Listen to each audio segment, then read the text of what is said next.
Welcome into Hockey Sense, everybody. Brought to you by First Community. Great to have you with us, as always, for our Friday tradition. I'm Andy Strickland. Great to be with you. Got another great show planned for you today. Jamal Mayers is going to be here. We're going to get into a lot of stuff, even surrounding the Blues. This is kind of a tough show. I've got to travel today. So technically, the Canada-Finland semifinal starts in about an hour and a half from now, so we're not going to be able to break down the gold medal game. But we may just assume Canada and USA are going to get to the gold medal and see what it looks like. USA obviously playing later on this afternoon. So when this comes out, unfortunately, we will not be previewing the gold medal game just based on the timing of when we recorded this. But we do have some good conversations coming up. Jamal Mayers is going to join us. And then also Jeff Finley, who played over 700 games in the NHL, several years with the Blues. His son, Jack Finley, just got picked up on waivers from Tampa Bay. He's now playing in St. Louis. So we'll see him coming up after the break. Next Thursday is when the Blues get going against Seattle at home. It's hard to believe that we are almost through the break. It's gone by pretty fast. I wonder if fans have enjoyed the break. Do you like the break? Do you not like the break? Regardless, it is what it is, and that's where we're at right now. So Jack Finley now playing for the Blues. I used to love covering his dad, Jeff, back in the day. Really, really good guy. Very understated player. He just went out there and did his job. Played a lot with Al McInnes. I enjoyed watching him play. He was a professional on and off the ice. Very quiet. Didn't say too much, but if you got to know him, he would certainly talk. So I'm looking forward to the conversation with Finner, as Pavel Dmitry used to always call him. So Dmitry used to give me trouble back in the day. I was a super young reporter, just kind of learning, finding my way into the NHL. And it was Chris Pronger and Pavel Dmitry who said, hey, listen, you got to start wearing suits to games if you want to be taken serious. Now, I wasn't doing television at the time. I'm like, suits? He's like, yeah, you got to wear a suit. That's classy, man. That's how you look professional when you go cover an NHL game. So I would wear a suit, and Pavel Dmitry used to always yell, Finner, what do you think? What do you think? Finner, what do you think? So I loved having Pavel Dmitry around, and obviously Jeff Finley. Looking forward to that conversation coming up later on today. And we'll get into some things with Jammer about the upcoming trade deadline, what he would do, what he wouldn't do. We'll talk a little Sidney Crosby. He's got that injury. He's not expected to play in the semifinal today. But who knows? He could play in the gold medal game. I've been texting with some doctors who obviously aren't treating Sidney Crosby. Okay, so let me just be clear with that. So sometimes I see this type of stuff on Twitter, and I get annoyed just like you. But I do, at the same time, like to get their opinion when they look at the video of his injury and what they see just with their own medically trained eye when they're looking at Sidney Crosby's injury. And a few of the doctors that I've reached out to say that it's definitely an MCL. Looks like an MCL. And I said, well, how do you play with that? And he said, two of them said, you got to shoot it up and then brace it and see how he feels. So this will 100% be Sidney Crosby's decision. You have to keep the Pittsburgh Penguins abreast as to what's going on as well. They're in a playoff chase and obviously hope to make the playoffs and get back in there. And we all know how important Crosby is to that team. I mean, they can't make the playoffs without Sidney Crosby. What I was thinking earlier was, what if Mike Sullivan was still coaching the Penguins? And he's the head coach of Team USA. Would he be getting all the medical information and know exactly what's going on with Crosby, even though they could be facing one another in the gold medal game? It's always kind of a fascinating situation. The Blues are back skating now. They're back at practice, obviously minus the Olympians, who will start finding their way back. Pius Suter, he got knocked out, had a nice little run there with Switzerland. He should be happy with the way that he played. Broberg on his way back, got some great experience, played a lot of minutes for Sweden, had a role, right? He wasn't one of these guys that played a complete game and didn't play at all, like you saw with some other players with Sweden, or saw very limited ice time. So, Philip Broberg is going to be a big part of Team Sweden for years to come. He almost made the Four Nations last year. He was one of the last cuts, and he was notified that he would be an alternate in the event of an injury. So an interesting situation. We had Craig Button on the Cam and Strick podcast, and he was like hot take central. I mean, everything he said was hot take, hot take, hot take.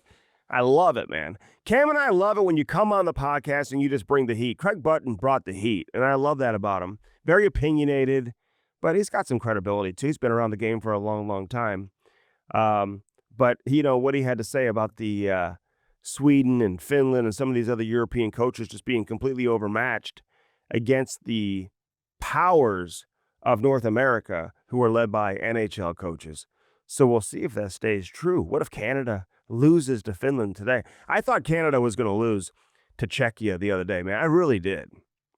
I'm watching that game, and, when Czechia takes a 3-2 lead late in the game, I'm like, wow, this is really going to happen. And then they obviously tied it with Nick Suzuki's game-tying goal. Marty Necas had a breakaway at the end of the game. There was no call on the play. If that's during an NHL game or certainly earlier in the game, you can be sure that the referee's arm is probably going up and a penalty is being called in that situation. I know people are screaming for a penalty there, but hey, listen, that's referee's discretion. Put the whistle away at that stage of the game with what's on the line. I just don't know if you can make that call right then and there. Now, if you take them down, then maybe it's a different situation. But Nature's still got a shot on goal, and Jordan Binnington made the save. Happy for Binnington, man. Big game Binner. I love it. No surprise, right? This is kind of what he does. This is Jordan Binnington in a nutshell. This is why I hope he never leaves the Blues, although you never know how that's going to play out over the course of the next week. Is Connor McDavid trying to convince Jordan Binnington to come to Edmonton? Do you think there's some recruiting going on inside that Canadian dressing room? I'm sure there is. You can be 100% sure that there definitely is. But we'll see how it plays out. We get into the draft and everything with Craig Button, too. So if you haven't listened to that interview, and he's all over the World Juniors, amateur players, go listen to that over there on the Cam and Strick podcast. All right, so Jamal Mayers is coming in. We'll save some of the talk with him about what the Blues should and shouldn't do. Again, they're back at practice. It looks like Pavel Buchnevich is going to stay as center, and Braden Schen's going to stay on the wing. Now, how long is Schenn going to be here in St. Louis? Is he a guy that's potentially on the move? Justin Falk, another player. I mean, what is this roster going to look like in another 2 weeks or so? March 6th is the trade deadline, so we'll obviously know between now and March 6th what it's going to look like. There's a lot of rumors out there, people talking about the Boston Bruins being interested in Falk. I will say Utah is a team to pay attention to, I think. If the Blues are going to trade, I'm talking a monster like a Robert Thomas or Jordan Kyrou, which people continue to talk about. I wouldn't do it personally. I mean, you just got to look at this season as a one-off and try to surround these guys with better players. Try to add to your roster. Make this roster as complete and as competitive as possible with good players on it. And, you're not loaded with a lot of offensive skill as it is, and so to move on from some of these guys would be hard.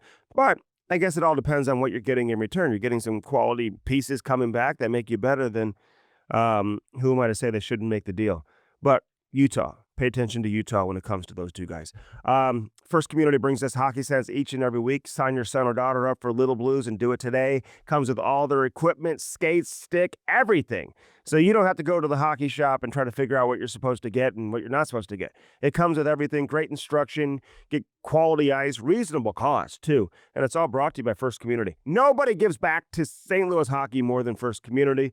They also present the St. Louis Blues Hall of Fame. What a night we had a few weeks ago with the Blues Hall of Fame. Great induction ceremony there, and they continue to get it done. Lots of banking options for you as well. So check out their website, firstcommunity.com, and see how you can save and best utilize your finances, your money with First Community. Dirt cheap, fun, your one-stop party shop. Download the app today because that's where you get all the deals. The deals are so good they call them steals. as a matter of fact. And that's true. Look at the website. You'll see all the steals that are on there. And you get free delivery if you use the promo code BLUES if you live within 10 miles of a dirt cheap store. So cheap, cheap, fun, fun, your one-stop party shop. Don't sleep on the party goods. If you've got St. Patrick's Day parties coming up, anything else happening, graduation parties around the corner, start stocking up now. Get everything you need, beer, wine, and booze, but also the party supplies from our friends over at Dirt Cheap Fun Fun, your one-stop party shop. They're the best. The Wallace family continue to get it done. Nobody gets it done like the Wallace family when it comes to dirt cheap and everything else that they do to support St. Louis. And take St. Louis to the next level, one dirt cheap at a time. You know, we certainly love that. Blue Note Roofing, David Novak, call him today, 314-920-5713. Get that free estimate. Wind, hail damage, soffit, fascia, siding, roofing, whatever it is. They work with all the big insurance companies. They'll take great care of you. He'll also talk pucks with you. That's right, 314-920-5713. You see the sign behind me, 314-920-5713. David Novak, Blue Note Roofing, moved into a new office. Big shout out to David. Congrats on that. This guy is the absolute best. We're going to have him in studio here coming up within sometime over the course of the next few weeks with David Novak from Blue Note Roofing. Again, 314-920-5713. David Novak, Blue Note Roofing. Lordo's Diamonds, say hi to Mike and Jimmy and find out why they've been around for almost 70 years. Are you kidding me? Are you kidding me? No, I'm not. Mike and Jimmy Lordo, you come in there with a $500,000 budget or a $500 budget or a $100 budget. Guess what? You're going to get treated exactly the same. The same customer service. Best place in St. Louis for engagement rings and anything else you're looking for. Anniversary jewelry, whatever it is, men's jewelry. They got some great watches too, so check that out. LordosDiamonds.com, right there in the heart of Ladue, right next to Truffles. Can't miss it. 314-432-8008. 314-432-8008 for Lordo's Diamonds. LordosDiamonds.com. Check it out online. Do it today. All right, let's step aside. Jamal Mayers joins me next. Jeff Finley, former St. Louis Blue. His son Jack is now a member of the Blues. We're going to talk to him coming up later in the show as well. Lots of great stuff ahead. Hope you're enjoying the Olympics. Hope you're enjoying Hockey Sense, brought to you by First Community. Stay with us. All right, back here in Hockey Sense. Jammer, back in the house. What's up, bud? How Are you part of a ski team or what's going on? This is Stiefel is the title sponsor of the U.S. ski team. Yes, I know that. Not necessarily the Olympic ski team, but yes, so they gave us these jackets, and they're also the title sponsor of the Canvas Strip podcast also. So I'm representing my Team USA. I'm actually, it's cold today. It is. And we're off to Madison, Wisconsin, where it's like 20 degrees. Ooh. I'm going to see Wisconsin play Michigan tonight. Should be a good game. Oh, that's awesome. Yeah. Isn't Michigan number one or like close? Michigan State, I think, is number one. And then Michigan's right up there, maybe two. Yeah, I think Maybe Western Michigan, number Sure. 4, I think. Yeah. Michigan, all the Michigans taking over. Pretty good. I know. Have you been to a game at the Kohl Center before? I have not. Oh, my No. God. In Wisconsin? Yeah. Yes, we have. Yes, we have. Great spot. It is. It's a great spot. I mean, that would be an unbelievable place to play college hockey, too. You know what?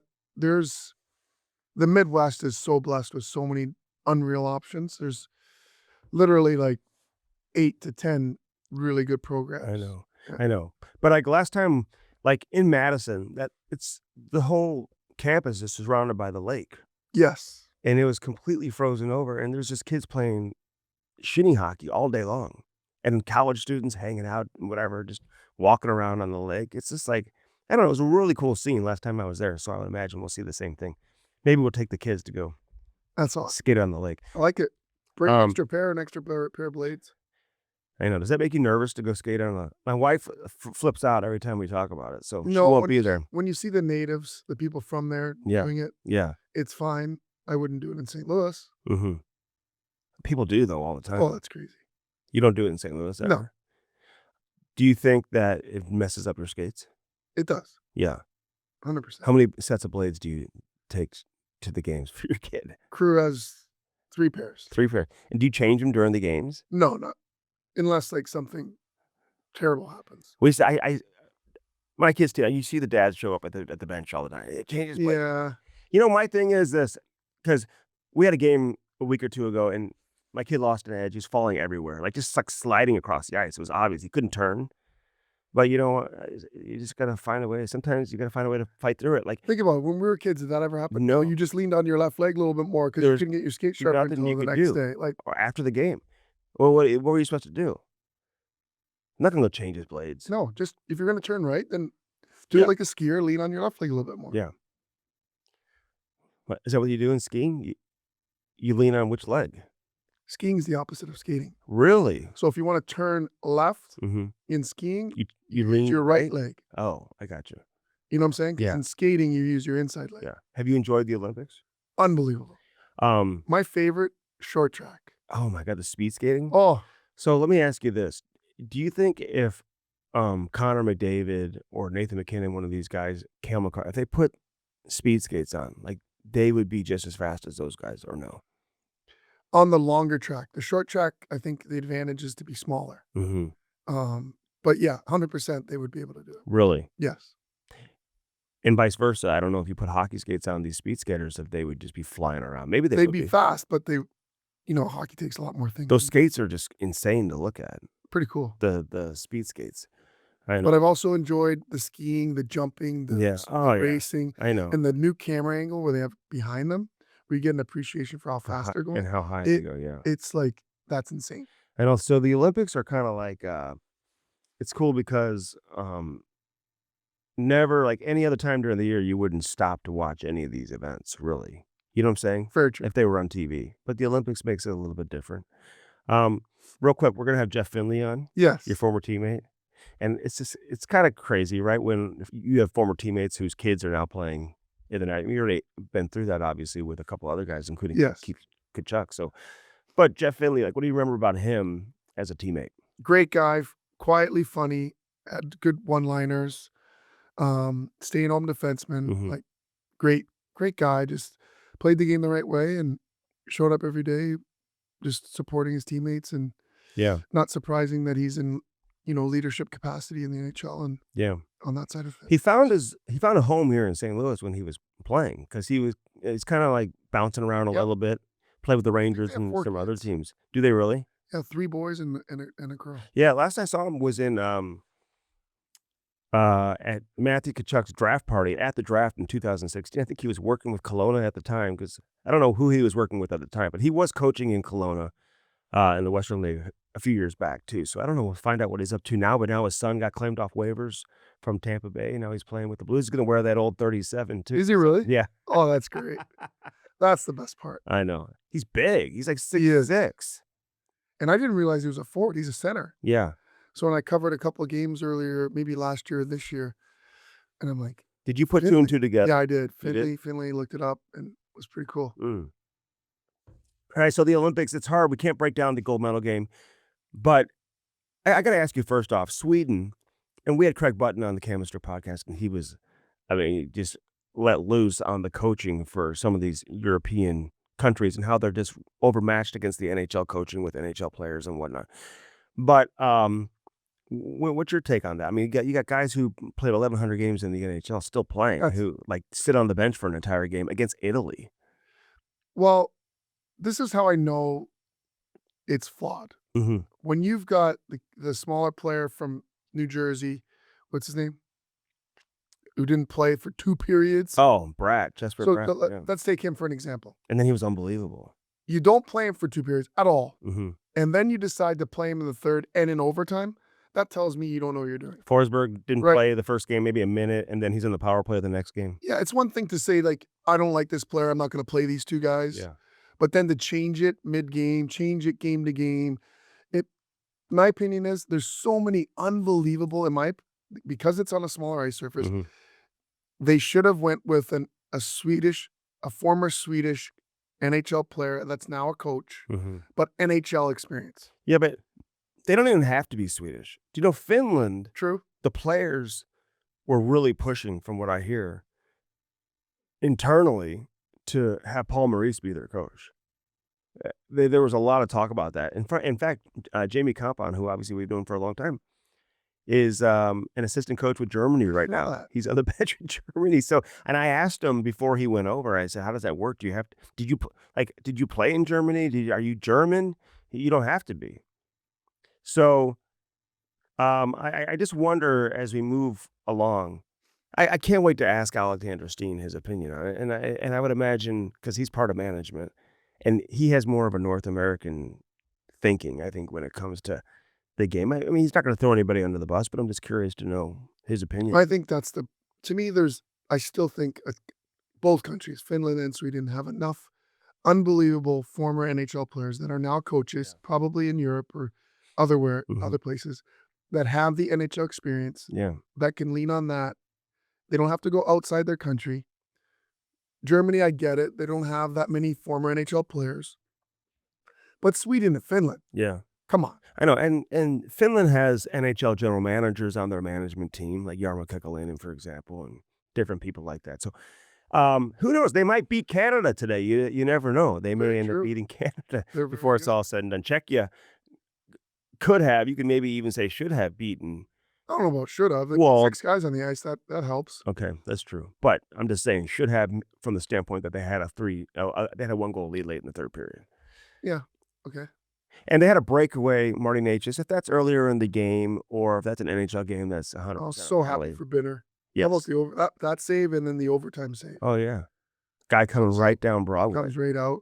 Challenges. Huge save.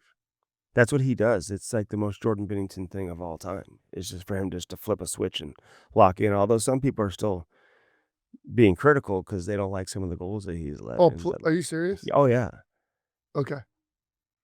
It's all about winning, buddy. Like, if you're Doug Armstrong, how do you view this now? Do you say, okay, well, now I can really maximize my return if I want to move him? Or do you say, hey, this guy is I just love having him. I don't want to move on from him. well, I think you do two things. You evaluate whether or not you and your staff and coaching staff believe that Hofer can be a 1. If Hofer can be a number 1, then you have to make a decision. His stock, Binner's, is never going to be higher. So if you don't plan on keeping him for the next 5 years, then you move. You move him. And that sounds harsh, but his value is never going to be greater. You talk about retooling this group, and it's not the group that's going to win a cup, obviously. And you want to retool things, and you believe in Hofer, then you wait, you put it out there around the league that Binner is available, and you try to get ahead of the market for teams that are looking down the stretch for a number 1 goaltender, and you make your move. Yeah, and I would imagine he's already done that. I mean, the trade deadline is just another week or so away, right? March 6th, it's coming up. So he knows where he can probably move him and probably what he can even get in return. And now it's about trying to maximize that return. And I think teams probably wanted to see what he was going to do at the Olympics because he hasn't had a great season. So is it about who he's playing with here in St. Louis or who's in front of him, or had he lost it? I think we kind of see that answer. He certainly hasn't lost it. Well, if you're Edmonton, I think you're kind of kicking yourself that you went ahead and made the Jari deal, in my opinion, because now you could have made this deal. Well, you could look for a deal.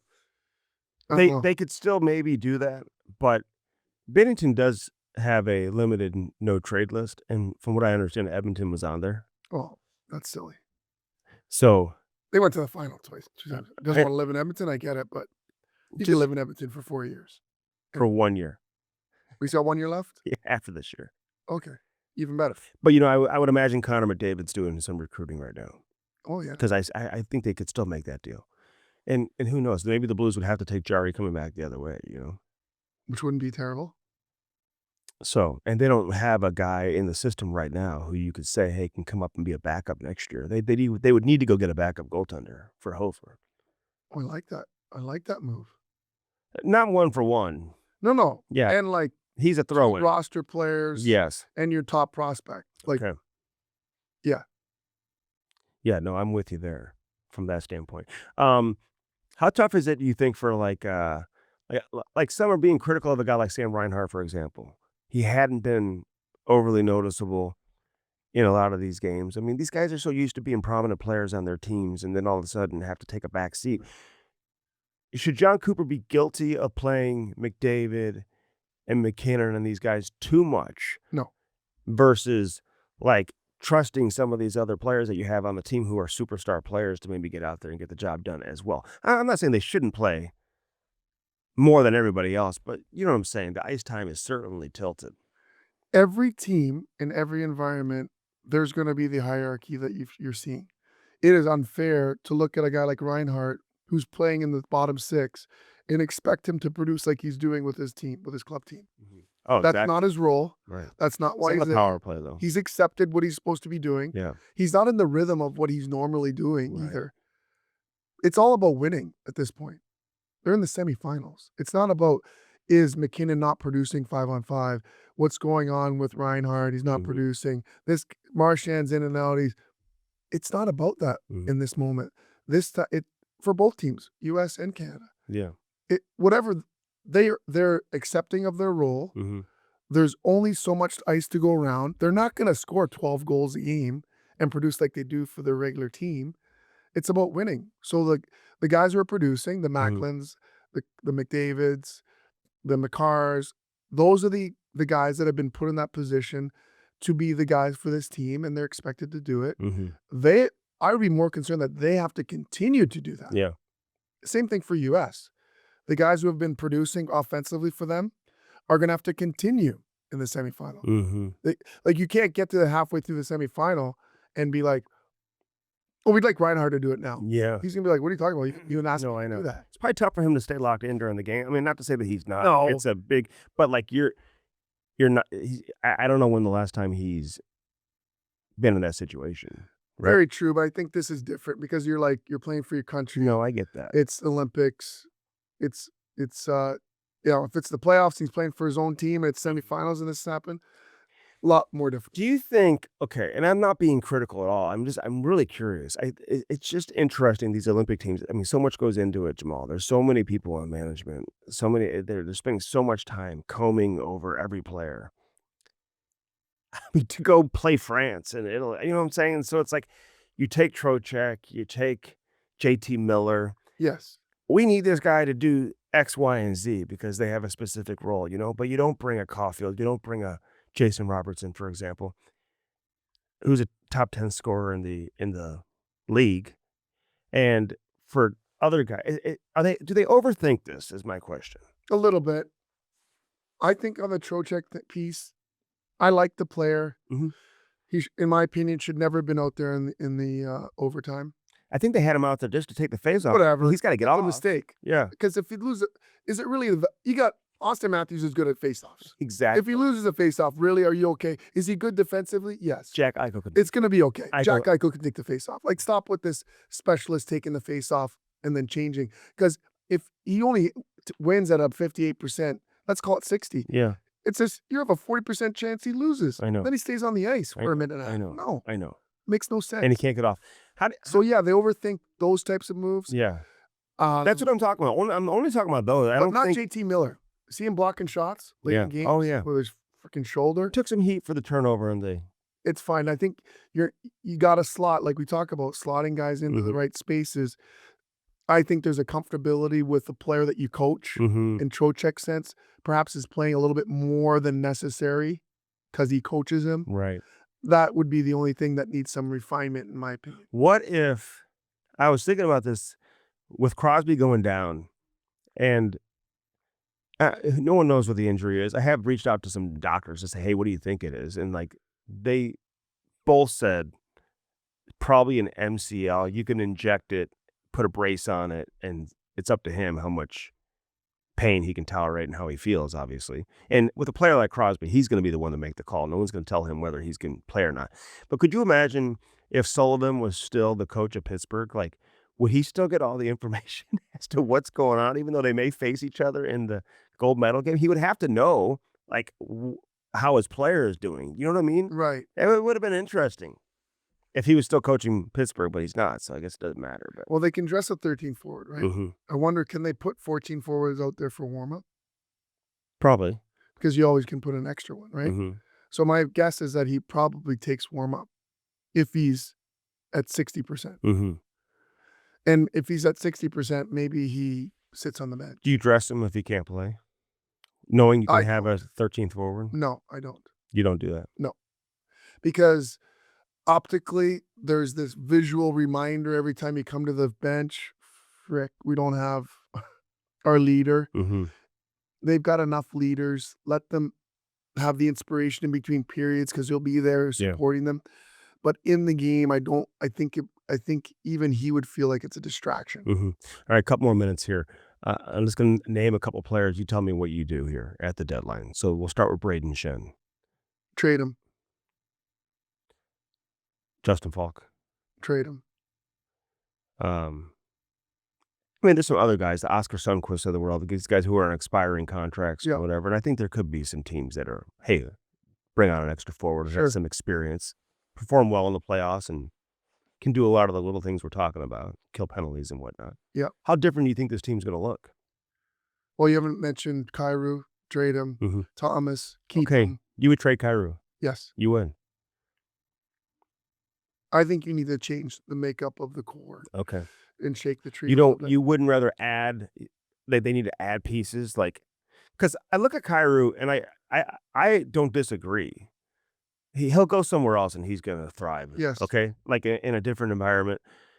Maybe he's been a little bit of the scapegoat here, but you're also asking this guy to like lead a team where it's not his personality. And like this guy's drafted in the second round. It wasn't like a top 10 pick. You just got to slot. If he was slotted in a little bit differently from a leadership standpoint or what your expectation, like let him just go out there and play. And you had elite players around him that he could play with. 100%. But that's 5 years from now. That's Mhm. 3-4 years from now. Okay. Right? Like they're not at that point. Yeah, if they were a really good team, like a top 15 team, Yeah. then he'd be perfectly slotted in, and he is a perfect player. Which is what he will be with wherever he probably goes. 100%. Right? He's a top, unbelievable complementary player. Yeah.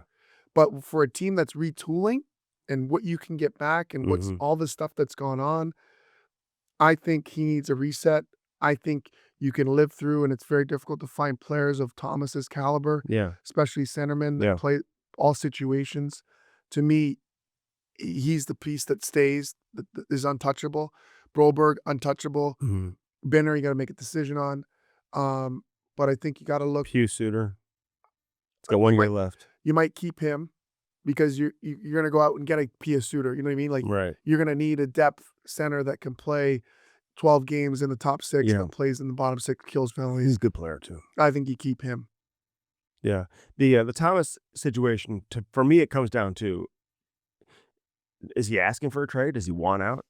You know what I mean? And if he's not, then I'm 100% in agreement with you. And I don't say you trade him just because he wants out either, but it's just, you just never know what the player's thinking internally either. This is such a unforeseen season. Nobody saw this coming, you know? I think that's emotion, right? To Yeah. me, I think you can have candid conversations with him, Mhm. with people you trust, and can get him back on board Yeah. to stay. I think you keep him and you convince him to stay, that it's the best thing for him. Okay. No, I'm with you there. He'd be tough to replace. Yeah, unbelievably tough. All right. So who brings you to Hockey Sense today? Well, first of all, we got Barlino's. They got 5 restaurants: Barlino's South, Barlino's Osteria, Chris's Pancake and Dining, Chris's at the Dock, and Barlino's Twin Oaks. My favorite, the new one. You know, you've been there a few times. They forge many lasting relationships with their customers. Their family model: cook good food, serve plenty. 50+ years in business. Only 2 places to dine: at home or at one of Barlino's family of restaurants. Dobbs Tire and Auto Centers. You may need it with the rain coming up. By the way. I'll tell you what, I can't get this weather. It's like cold, hot, I know. 60 degrees, 30 degrees. Take a jacket. Don't bring a jacket. Wear your ski coat. I mean, indoors, you're ready. It's like, you even ski? No. Well, you're right, though, about Dobbs. They do everything. 43 locations around all over the St. Louis area. They've got all unbelievable deals on winter tire deals, the best brands, including $275 savings on Goodyear tires, plus other unbelievable deals on Coopers, Continentals, BF Goodrich. And the best thing about them, doesn't matter what you drive, a car, light truck, van, SUV, hybrid, EV, Dobbs has a team of tire technicians and ASC certified associates to service them well. Go to Dobbs.com for more. And then my girl Angie Hess over at Spas and More. I know you're trying to steal this sponsor because this guy wants his own. He's thinking like cold tub, hot tub, sauna. I want that. Getting the hot tub. Oh, of course you are. Yeah, the hot tub. I'm not shocked. Probably put him on another one of your platforms or shows. But anyway, Spas and More is a local master spa dealer with 2 locations: Sunset Hills, Missouri, and Overland Park in Kansas City. As you mentioned, Mike Leahy's the owner. Master Spas is an American hot tub and swim spa manufacturer located in Fort Wayne. They are the largest hot tub and swim spa manufacturer in the U.S. They have the Michael Phelps chili coat tubs. Oh. I know you're going to want to come over. Make sure you shower before you come over if you want to try it. Angie S. runs the show there at Sunset Hills. They've got unbelievable deals on hot tubs, swim spas, cold tubs, infrared saunas for all of your health, wellness, and relaxation needs. Turn your backyard oasis into the place of your dreams with master spas from Spas and More. Spas and More, located at 12957 Gravois Road in Sunset Hills, where we put the in spa. All right. Thanks for bringing crew over today. Yes, No hockey this weekend? just practices. Yeah. So we're And dialing in for our last. for Well, the we got a game on Sunday, our last Blue Note Cup. Blue Note Cup game. Well, hopefully it's our last. We have to win, Mhm. and then we've got regionals in Wisconsin. So, What do you mean? Hopefully it's your last. How does that work? Isn't this? well, it's a best of 3. Oh, it So is. we've won the first. We got to win the second. or else So we- that's how they do it. So the Blue Note Cup is awarded to the best. So it's a best of 3 series. it's a best of 3. Yep, it has to be best. Our age, it's like a 1 game. Well, when you're younger, Yeah. you bake in your. Still a best of 3, but you've already played them twice, correct? Oh. We played. Yeah. Whatever. So yeah. they baked in those are part of the best of 3. Okay. Yeah. Well, good luck with everything. You too this week. Thanks for joining us. Yes. As always. And then what do you have left after that? That's it? Well, then we have regionals. Oh, you do. So you're at So that we have to age win now. that, Okay. and we go to Wisconsin, For regionals. Yeah. Okay. and Awesome. so if we do well there, then we go to nationals. Okay. I love it. So we're national bound, baby. All right. Good luck. And then how are the 13s doing at the Pew Quebec right now? Do we They've know? won. They advanced. They won a game. The second game, Yeah. they beat I forget who, an American team, but they advanced. Okay. And then real quick, how does that work? So you only play 2 games. You play a couple exhibition games, then you play just 2 games in the tournament. Great question. So you play 2 real games, Mm-hmm. right? So you can't lose the second game. You have to win one of the first 2 games. If you win one of the first real 2 games, Mm-hmm. then you advance. What happens is if you lose both, you make friendly games with the organization, Got it. with the organizers, and they tell you, oh, you want to play? And you could say, we'd like to play a European team, Right. and then you could say, oh, we want to play a team that we've never played, Right. and they kind of manage it and make it work. Okay. Great experience, I would imagine. Then you got to bring cash because your team manager is giving them cash to pay for the ice, and like, Oh, really? Yeah, it's a whole little thing Okay. they got going on. Just win. Just win one of the first. But 2. they did, and they're playing today. I think against I forgot who they're playing today. So New York, maybe the Rangers or somebody. Yeah. So, which is that Mid Fairfield? I guess that's Mid Fairfield, right? You know what happened to us in our second What's game? that? We were down. Oh yeah, I remember hearing about this. to 1, I believe, or something crazy. After like 15 shots, both goalies were pulled in. They Yeah. both let in 4. It was 8 something. We pulled the goalie with 13 minutes left in the third period, and scored I think 5 or 6 goals to make it 7-6. Yeah, 8-6. We made Oh my it 8-7. We almost tied it up. Oh my God, I remember hearing about that. Pretty crazy. All right, thanks for coming in. Yep. See you soon. All right, so Jeff Finley. You never know, like, who's going to be on the show. Like, if you would have told me 2 or 3 weeks ago, hey, yeah, we're going to have Jeff Finley. His son's going to be playing for the Blues. Like, I wouldn't have believed you. It's, like, amazing how things happen. And, Jeff, I remember a couple weeks ago, Tampa Bay was in St. Louis, and we're doing our preparation prior to the game, and I see a Finley on their team, and sure enough, it's your kid. He's way bigger than you, by the way. Just so you I mean, where's his height come from? And he's a better player too. Is he? My dad was 6'4", 6'5", so he gets the height from my dad. Yeah, Okay. who he's named after as well. Jack. Okay, I love it. So was that a surprise for you? Did you know St. Louis maybe would have some interest when he was put on waivers? Well, after he went on waivers, we heard there was quite a few teams that had interest, and St. Louis was one of them. I think the surprise was more that he went on waivers and the timing of it. He had played that last game before the break. I watched the game, actually thought he played well. I thought he was playing well in the role that he was given there. He was in and out of the lineup, kind of 13th forward, played 8-9 minutes when he was in. I thought he did okay for what they were expecting of him. And then I think he was a little bit blindsided by it. Fortunately it worked out well for him. And I think hopefully it's going to be a great opportunity for him in St. Louis. Yeah. So again, you played here for several years back in the early 2000s, and you had a long career. Where was he raised? Like, where'd you raise your family after you were done playing, Jeff? In Kelowna, BC. Yep. So I took a year off after I retired. Well, actually, after the 2004 lockout, I went over and played a year in Germany. Yeah, I saw that. Really enjoyed that. We had 3 of our 4 kids at the time. Went more as much for the life experience as anything. But we really enjoyed it over there. And then I took a year off when I came back. I coached for 2 years. I coached junior hockey in Kelowna. I was assistant coach with the Rockets.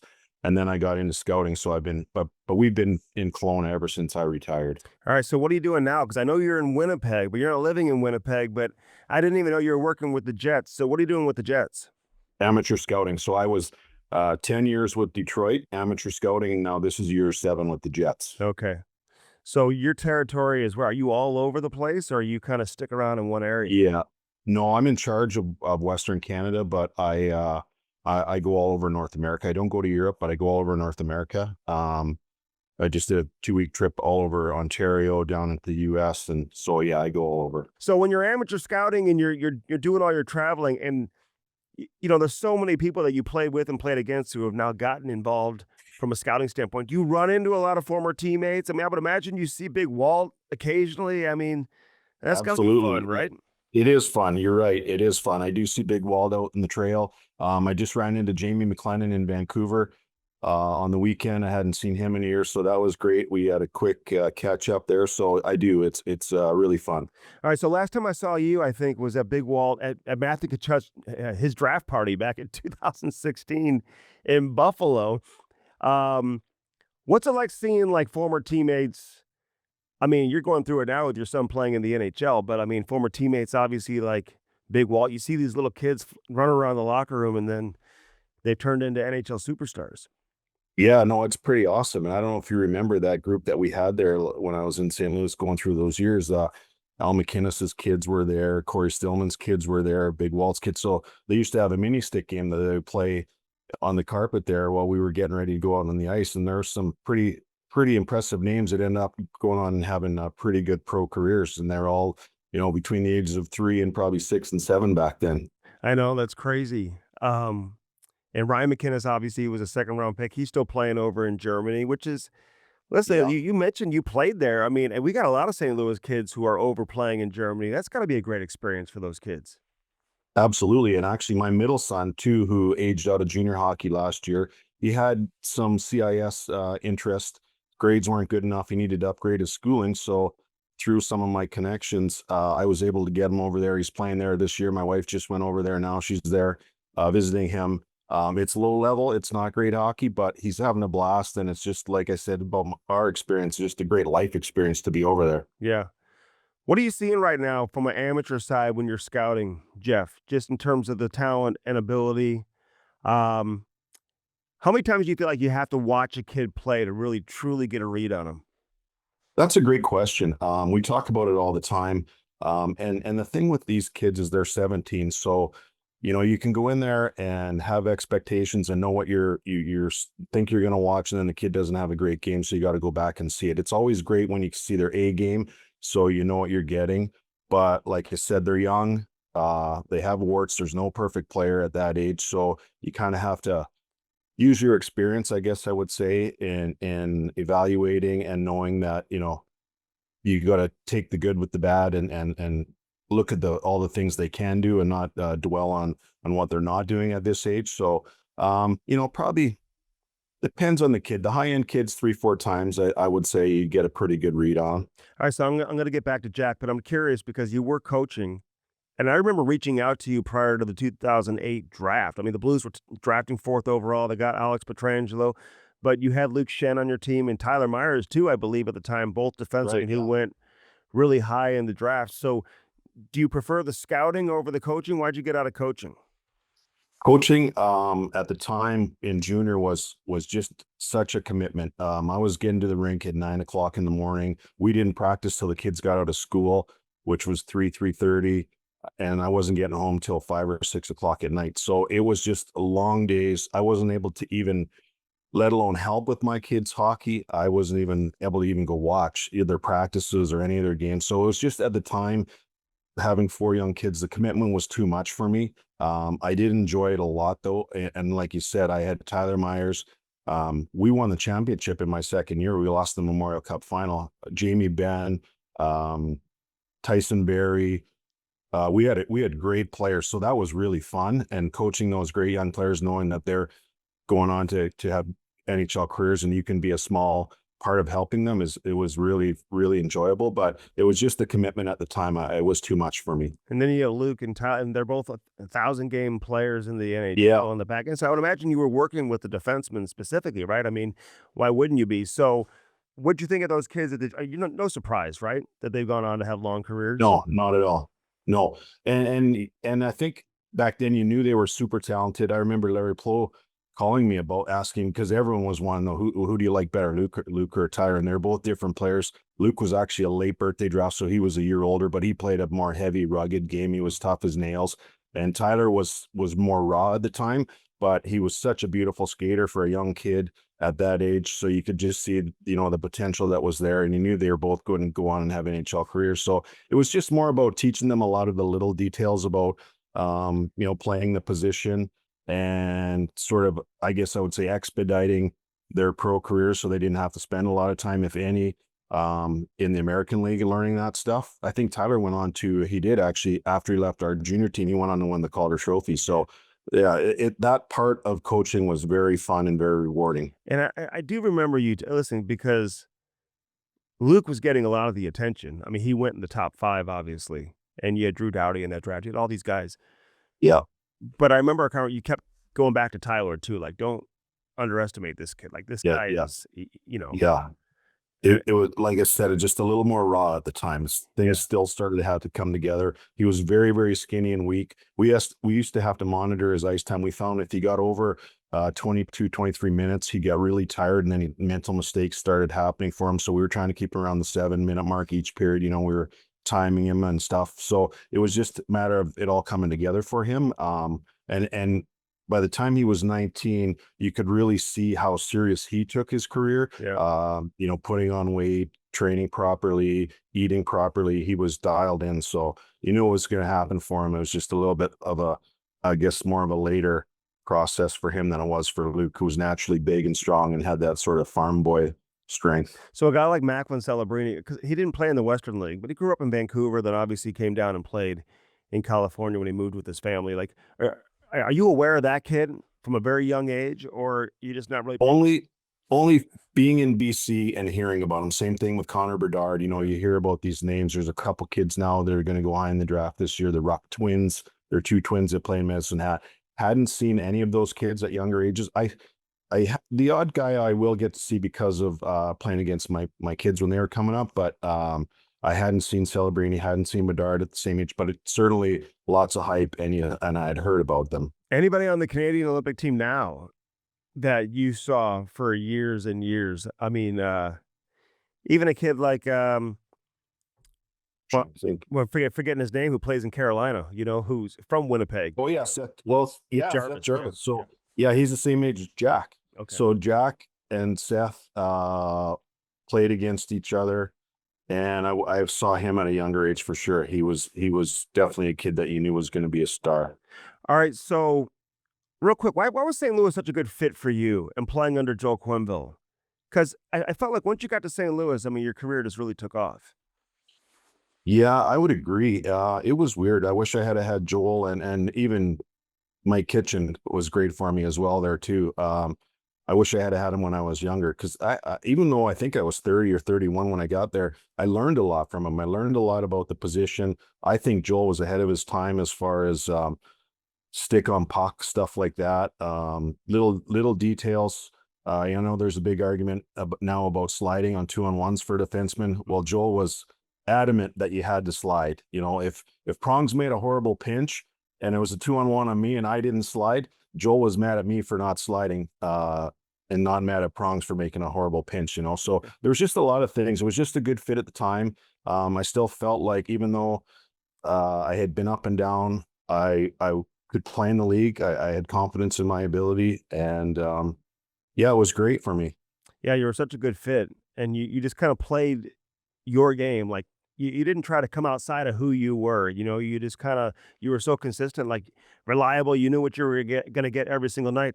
So did you play more with Prongs or Al during your time here? I guess who'd you play more with? Probably Probably pretty equal. From what I can remember, I remember a little bit with Al when I first got there, and then Barrett came in, and then he played pretty much, I think, the whole season with Al, and then I was moved with Prongs. So probably equal, I would say. All right, so take me into the mind of a teammate of Al McGee. Who was harder emotionally? Like, if you made a mistake, You know the answer to that. who was going to give it to you, Jeff? Yeah. Well, I think it's a pretty it was Prong. Yeah. But he was never disrespectful. Every once in a while it was even sometimes it was just a stare. But the other thing too is if he ever made a mistake, you weren't able to say anything to him. He didn't make many, but he didn't always acknowledge his own mistakes as well. No. But Al McInnes, can you describe the intensity he played with, though? Because he's a super intense player. Yeah, and just an intense guy, and between the two of them, I would say it was Al's room. I couldn't believe what a leader he was. I didn't know much about him, just playing against him a little bit. I didn't really know what his personality was like, but when I got there, I just couldn't believe what a leader he was, and just a good all around person. But he ran the room, and um, you know, Prongs was an emotional guy, obviously, but Al was just an even keel guy, knew what to say at the right time, and he was just a tremendous leader. That's the biggest takeaway I got. Not only, he won the Norris the one year that I was there. He was phenomenal, but yeah, everything about him was great. You guys had a lot of leaders, though, because Scott Mellenby came into the organization. You had Dallas Drake Yeah, there. You had yeah. Big Walt. You had Dougie Waite. Dougie Waite, exactly. Yeah, How'd all these yeah. personalities come together? Yeah. Well, I think it was Al. I'd keep going back to Al. Al sort of kept everyone in check. There was no egos in there. I mean, Big Walt was Big Walt, but Al was the guy that kept everyone in check. Wow. In Quenville, right? I mean, he was able to. Yeah, and Joel for sure, but yeah, but yeah.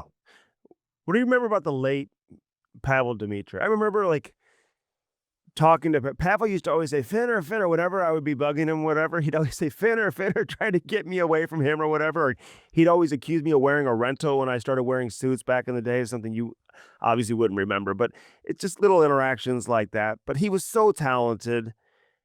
He was. How good was he with Big Walt specifically? I mean, the three of them, along with Scott Mellenby, were unbelievable together. Yeah, well, I don't know if you remember too the slight cycling Slovaks when we had Hanzus and Barteko, how well they played together. Oh yeah. But the one thing about Pav that I remember the most is how much he just loved scoring goals. Like nobody celebrated, nobody had as much joy as Pav when he scored goals. That's what he was all about. But a great person, obviously, fit in well, quieter, but had a great sense of humor. Just a fantastic guy, but he loved scoring goals. Lubos Barteko, man, I love that you just brought him up because he was here in St. Louis and he was working with our AAA Blues program here in St. Louis recently. He now lives in Nashville, but he was the one that found and brought over Jakub Dobis to St. Louis, who played midget hockey here, who's now playing with the Montreal Canadiens. So, oh yeah. So there's always a connection there. So getting back to your son, Jack. So how old's your youngest child now? Is he's not your youngest, is he? No, Jack is the second oldest. I have a daughter, and then Jack's next. My youngest guy is 19. He plays in the Western Hockey League still in Victoria. Okay. So 3 boys, they were all players. Did your daughter play too? No, she was a soccer player. Okay. I'm with you. My daughter plays soccer too. So, all right. So Jack, always a big kid, but he was a high draft pick, right? Coming into the Western League.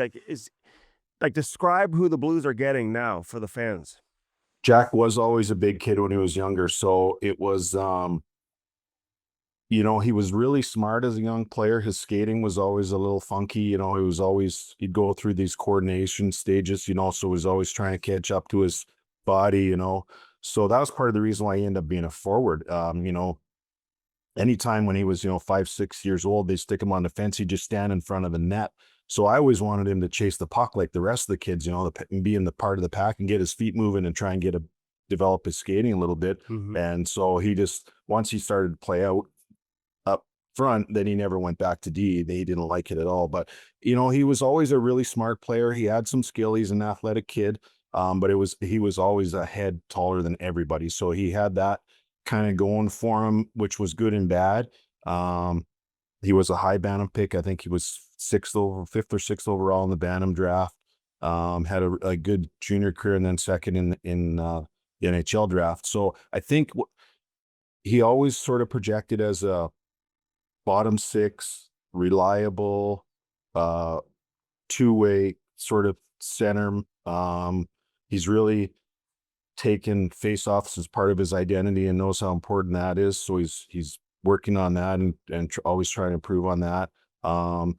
Always improving on his physical play, playing heavy, finishing checks, you know, stuff like that. But he's got some sneaky good skill. He'll make some plays. You'll see, you know, over time, he'll make some really nice plays, and he's got some hockey sense. So, yeah, I hope it works out for him there because, you know, I think he's an NHL player. It's just a matter of, you know, how he develops and what the ceiling is going to be as he work his way up, be more than a fourth line center and become a third line center and a penalty killer. And we'll see. Yeah. So who have you talked to?